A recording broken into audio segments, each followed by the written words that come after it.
Journalist is trying to explore this phenomenon of whitish, erect and entangled type of some sort of I would say that cylindrical bodies, root-like bodies which have come in a pond. The first part we have recorded this phenomenon, and in the second part where the students of botany department, ecology subject are trying to explore and understand this natural phenomenon by taking the samples in the field, and then they are being put in that plastic container, and then they will be studied and examined in the laboratory.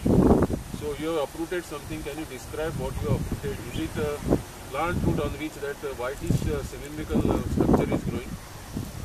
There are many roots in the sediments. Yeah. So it grows in association with the other roots. So it's growing around. So, but that white thing may not be root because the roots do not go towards the. What do you feel?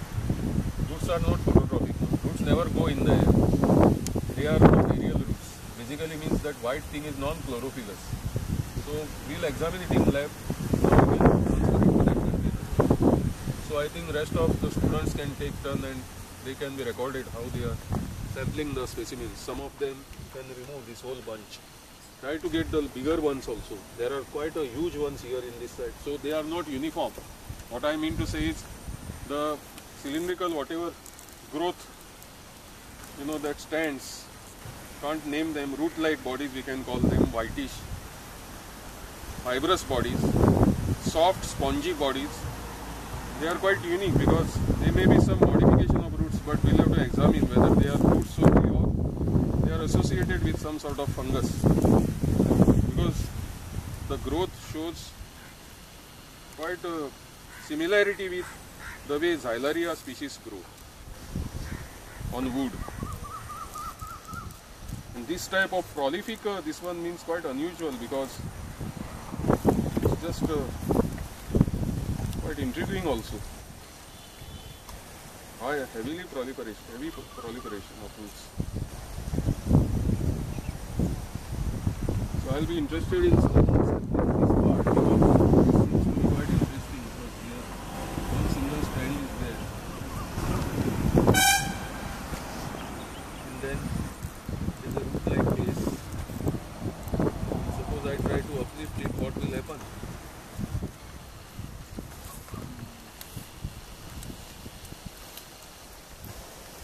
So basically, I want to know what exactly is the basal attachment.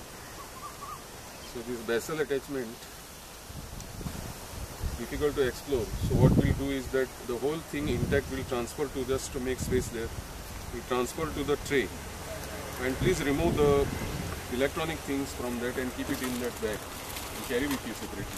Because it dirty will go inside the container. We need perhaps some more samples for further example. Try to check now exactly from where they are coming out. There is a network, I feel, here you can focus.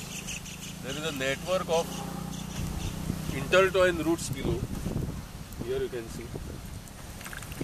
I am washing them, loosening them also, so that those intertwined roots can be uplifted in one go. So I am using all my weak muscle power to remove it, and all that I got as a reward is this dirty thing.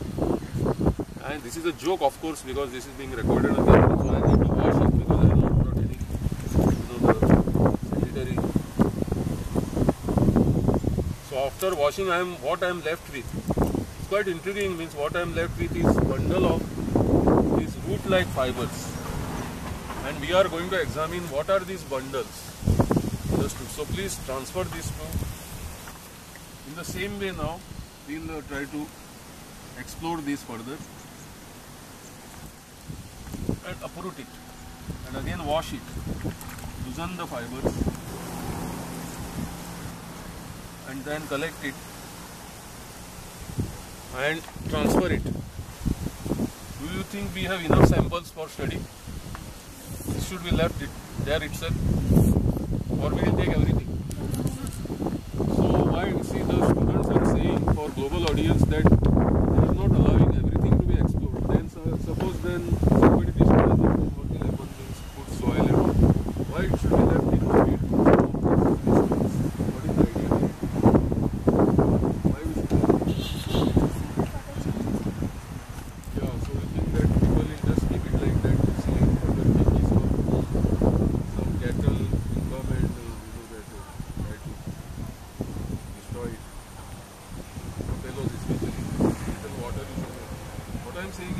we need to conserve this, because if we take everything from nature, then we won't be able to sustain, isn't it? So sustainability principle is applicable here. I am only taking what is of my scientific interest and leaving behind almost 50% of this people. So I think we can grow there. We can now please collect this.